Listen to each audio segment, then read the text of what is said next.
غزل المحله بيعمل مفاجاه كبيره قوي بالنسبه لي بصراحه. كسبوا الزمالك 2-1. انا اتفاجئت عشان نادي الزمالك لما خسر من الاهلي، انا قلت بصراحه ان هم هينزلوا يكسبوا المحله مرتاح. لكن حاجات كتيره قوي بتبين ان الزمالك فعلا عنده مشاكل كتيره جدا. اول حاجه التشكيله بالنسبه لي غريبه جدا. يعني امام عاشور ورؤى جنب بعض في نص الملعب، يبقى انت كده دفاعيا نص الملعب مش كويس. لان امام عاشور كلنا عارفين ان هو لعيب رقم 8 صرف، على طول بيفكر في الهجوم الاول. رؤى لعيب مش دفاعيا جامد، رؤى لعيب كورته عاليه والكلام ده كله، لكن هو مش اللعيب الدفاعيا جامد اللي هيقف لك في نص الملعب زي دونجا مثلا او زي طارق حامد او نوعيه اللعيبه دي. فبالتالي مساكين نادي الزمالك كانوا بيضطروا ان هم يطلعوا يقابلوا لعيبه المحله، فطبعا ظهرهم كان بيبقى فاضي. الجونين واحده محمد عبد الغني طالع يقابل اتلعبت في ظهره جون، وواحده مصطفى الزناري طلع يقابل اتلعبت برضه في ظهره جون. فاكيد في مشكله في الحته دي، بدليل ان هو اول ما حصل كده قام مطلع مصطفى الزناري وقام منزل دونجا في نص الملعب، لان نص الملعب كان متاخد منه جدا، اللعيبه بتستلم براحتها. وكمان هو ماشي كان عايز يزود حته الهجوميه شويه، او ان هو يبقى زود لعيب في نص الملعب عشان يبقى بيهاجم، بس انت كان لازم تلعب كده من الاول.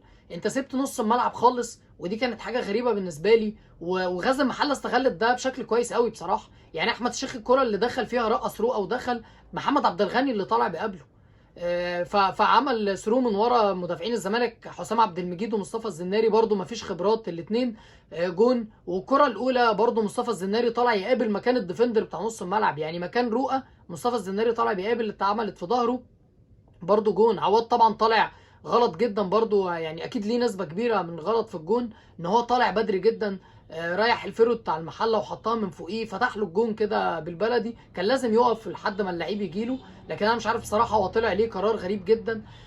فريرا غريب قوي بصراحه يا جماعه بالنسبه لي. يعني مثلا تغييره يوسف اسامه نبيه نزل الدقيقه 80 ليه؟ ما انت شايف الكره مكعبله مش ماشيه قوي مع مصطفى شلبي، مش ماشيه قوي مع سيف الجزيري. ماشي جاب ضربه جزاء، لكن اوفر اول مش ده سيف الجزيري اللي احنا عارفينه.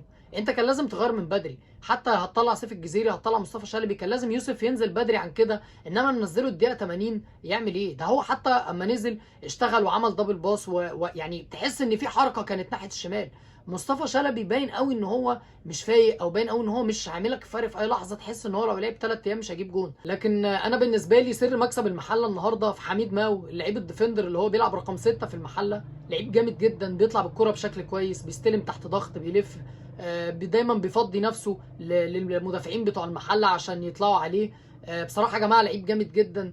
ممكن يكون الناس مش هتاخد بالها منه قوي، ياخدوا بالهم من الناس اللي جابت الاجوان او من احمد الشيخ او من اللعيبه اللي بتلعب قدام، لكن اللعيب ده اهم لعيب في الفرقه، وكان هو سر مكسب المحله النهارده. تمركزه جامد جدا، على طول تمركزه صح، على طول في الكور الثانيه تلاقيه موجود وتلاقيه بيشترك، فلعيب جامد قوي الحقيقه.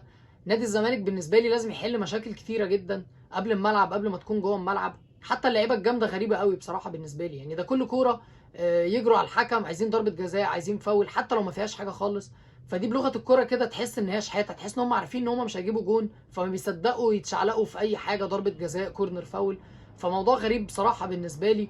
قبل ما اقفل عايز اقول لكم انكم الفتره الجايه هتشوفوني في برنامج تاني مع ده، هنتكلم عن الكوره برضو بس بطريقه مختلفه شويه، فان شاء الله هيعجبكم انا متاكد من كده. فما تنسوش الناس اللي مش عامله لي فولو على فيسبوك وعلى انستجرام تدخلوا اعملوا لي فولو، واعملوا لي سبسكرايب على يوتيوب عشان تستنوا مني كل جديد. سلام.